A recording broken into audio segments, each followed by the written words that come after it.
In this day and age of the internet, religion, Christianity is being flattened, debunked. People are leaving Christianity in droves today because of learning from the internet that Adam and Eve were myths. If there was a Moses, there's no historical proof from him, and it probably didn't happen as recorded in the Bible. If the Bible's true, then the story of the Exodus is some type of allegory, parable, exaggeration of what really happened.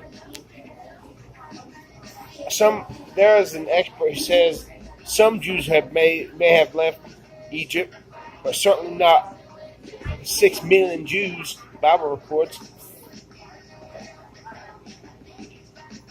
So people are learning. Daniel says in the book of Daniel, many shall run to and fro, and knowledge shall be increased. And we see that happening. And because of that, Christianity is being deflated. But I still hope there's only one thing I can see that would keep a person believing in Jesus against all these evidence. And that's the inner evidence. And that's an inner knowledge of Jesus Christ. Something that no matter how much bad you doubt, no matter how bad you doubt him, no matter how much you don't believe the stories of Exodus and Moses and Adam and Eve, which I don't anymore, you just cannot leave Jesus. There's some inner knowledge that's stronger than the inner knowledge other religions give. An inner knowledge that's intuition, almost if not intuition. You know he's real. And no matter how much you don't want, no matter how much they prove he does not exist, something would not let you stop believing in Jesus. Yeah, you can go very far, but there will always be some part of you that hangs on to Jesus. You will never be able to totally apostatize. That's where I'm at. I'm going to hedge my bets. I'm a believer, keep believing in Jesus. Use that inner knowledge to keep from departing from him, which will not let me give up on him. But I'm going to hedge my bets. I'm going to live my life. I want to be a good-looking guy. I want to be a rapper. I want to be rich. I want to be judged for the rich, not the poor. Because the poor get screwed both ways. They're poor, and then they're the first to get judged. At least the rich get a chance to live it up before they're judged.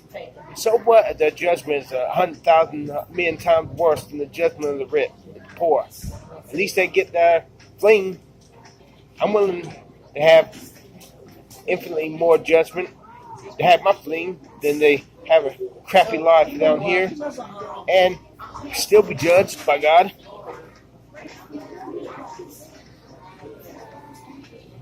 I just cut. If you're with me, and you no longer your faith has been shattered, but you still cannot stop believing in Jesus. It's not just a mental delusion. It's something like intuition.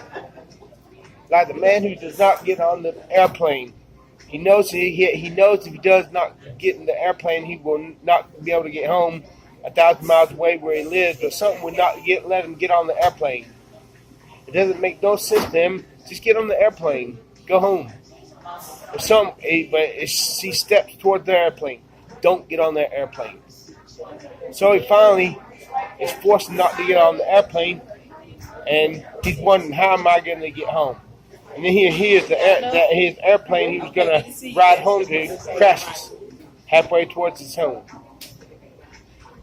That's if we cannot stop believing Jesus because of that, even because of something like that in your heart, Even though your faith is shattered on the Old Testament stories, leave a comment beneath in the video.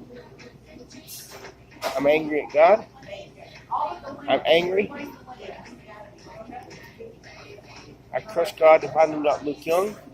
I curse God if I do not get my fling. I curse God if I do not have long forms. I curse God if I do not become a good-looking guy. See, I got to hedge my bets. I call upon the devil if God will not let me look young. I call upon the devil to curse the city of Kinston, North Carolina. And if possible, downtown Greenville, and the bouncers and the bars and the downtown nightclub scene. I call upon the devil to curse them too, and use the energy he sapped from them to revitalize me so I look in my 20s.